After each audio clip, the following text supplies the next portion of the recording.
Hello again. We are going to continue with our uh, trying to master a little bit how astrology works and be able to interpret a chart. And so we have to go then from the yearly chart, which I have shown before, where this is the equator, and then the sun and moon rise higher and higher, higher. In spring, the sun and the moon come up together. That's how they started it. So the sun, moon, they go around. And I mentioned that they divided into these 4 points: spring, fall, summer, winter. And then each season, each sector is divided into the beginning, middle, and end of each season. And then they further subdivided it into little increments where they use stars to mark those little increments, so we know exactly when you're born and which of the names of the planets. There are 108 names, so you've got 9 increments per one of these. So you've got 9 times 12, which is 108. So each increment is, each little increment has a name, a quality of the sun or the moon or any planet that's in this sector, in these sectors.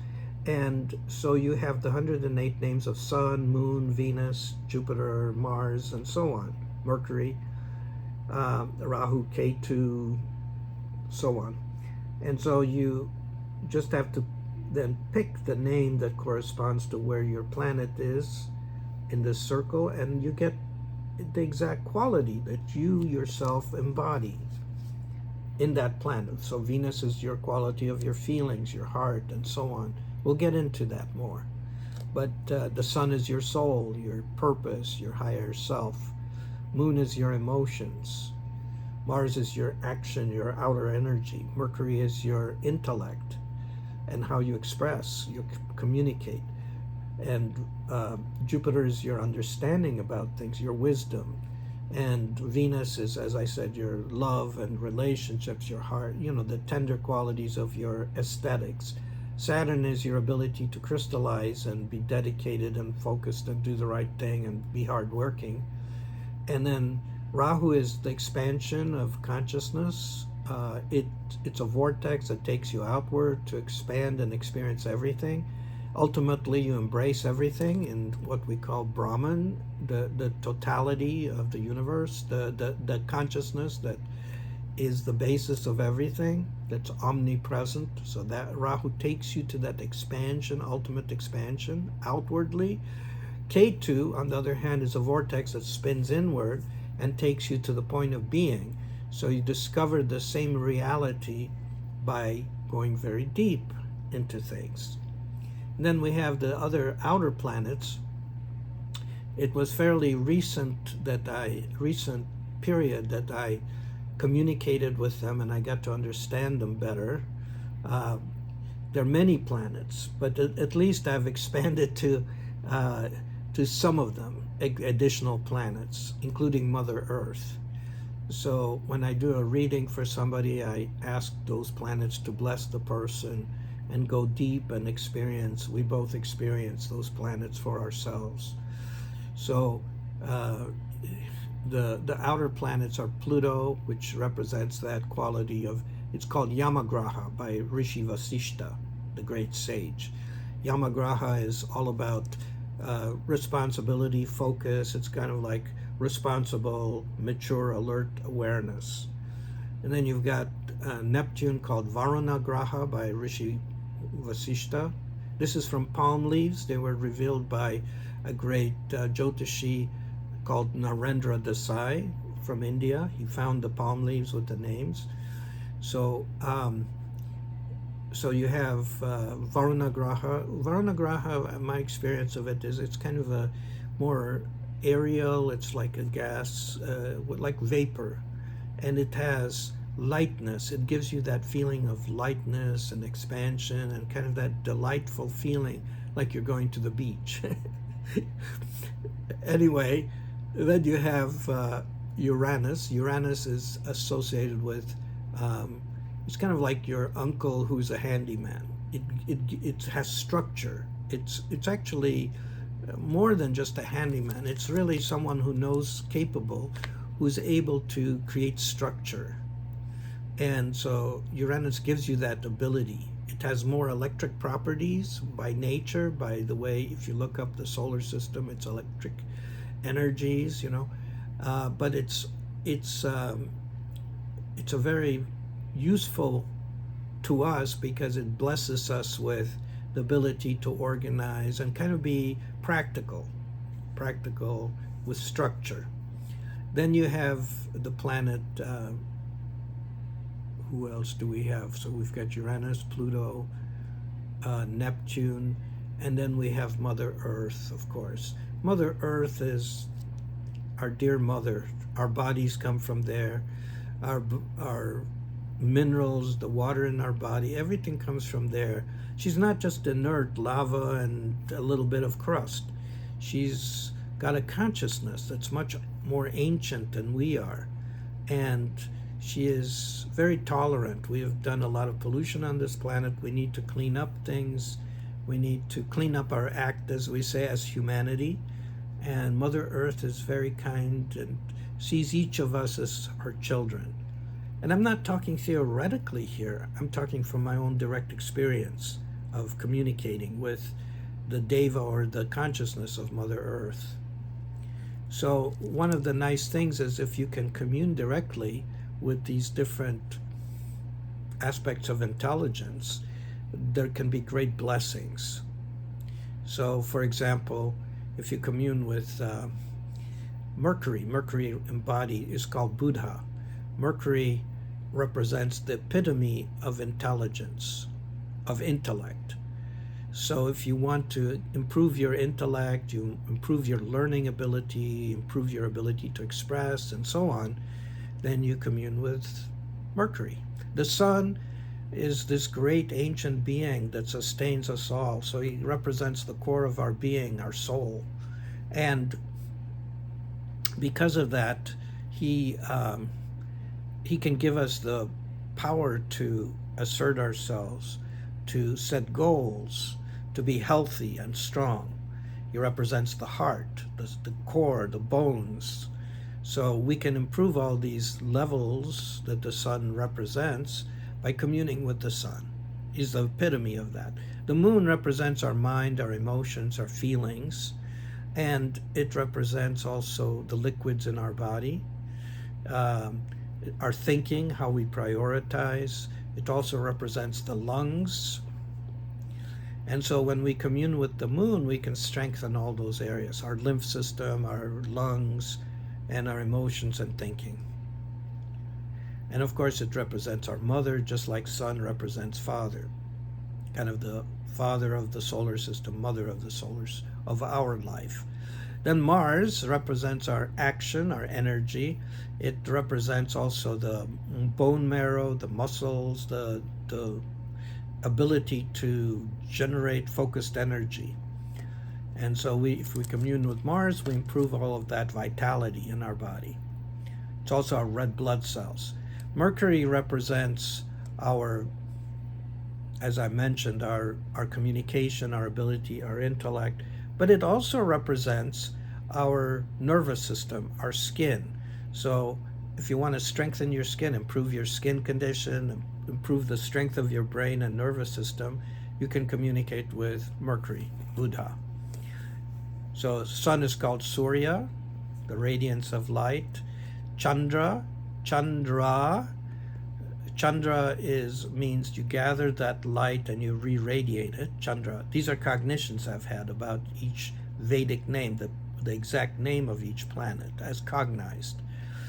And then Mars is Mangal, which means blessing. He gives you the energy of blessings. He's also Kuja, like a point. He's sharp. He's Kuja. He's that point that gives birth to things. And then Buddha, as I said, has to do with intellect. Buddhi is intellect. Buddha, the enlightened intellect. That's why Prince Gautama, who was known as the Buddha, was called the Buddha after enlightened intellect. And Mercury represents the epitome of that. Then we have Jupiter. Jupiter is the expansion. It's a warm planet. It's full of light. It's expansive, and it gives rise to wisdom and knowledge. That's associated with it, at least. So if we want to gather more understanding, wisdom, enthusiasm, expansion of our, let's say, wisdom, then we honor Jupiter. We want to be better teachers. We honor Jupiter. Jupiter in the body represents the liver that processes everything. So if you want to improve your liver, you honor Jupiter. You connect with Jupiter. He helps you with sugar metabolism. Then we have Venus. Venus represents, the love, and Shukra is his name. Jupiter is known as Brihaspati, the great father. Pati, like padre, father. Brihas means big. So Brihaspati, also another name is Guru, the teacher, the one who removes the ignorance. Then you've got Shukra. Shukra is it's this kind of a creamy yellowish, like cream, like ice cream, vanilla ice cream I call it. So Shukra is Venus, and if we want to improve relationships, and it represents women in our life, just like Jupiter represents also children in our life, and especially sons, male children. Mars represents siblings, our younger siblings. And Moon, as I said, is mother, Sun is father. So we come to Venus. Venus represents, in the body, it represents our adrenals, our kidneys, our endocrine system, our hormonal system, our immunity. So if you want to strengthen your immune system and your adrenals and kidneys, thyroid, all of these hormones, then reproductive system, then you honor Venus. You commune with Venus. It can bless you with that. Then we have Saturn. Saturn is associated with dedication, simplicity, purity, crystallizing things. It enables us to crystallize our desires and to resolve things and to do the right thing, to have patience, dedication. In terms of the body, it's representing the different sinews, the connective tissue that holds together our body. So if you want to improve your sinews, your connective tissue, you can honor Saturn. And then you have Rahu and Ketu. Rahu and Ketu are more abstract. They're vortices created by the moon spinning, and then the earth spinning around the earth, around the sun. And so that spin, that vortex, is more abstract. So Rahu and Ketu influence, they influence the other planets by being close to them. So they have effects on our physiology, on our psychology, by combining with different energies. I should mention Saturn is associated with service, dedication. So it's associated also with crystallized wisdom, like crystallized age.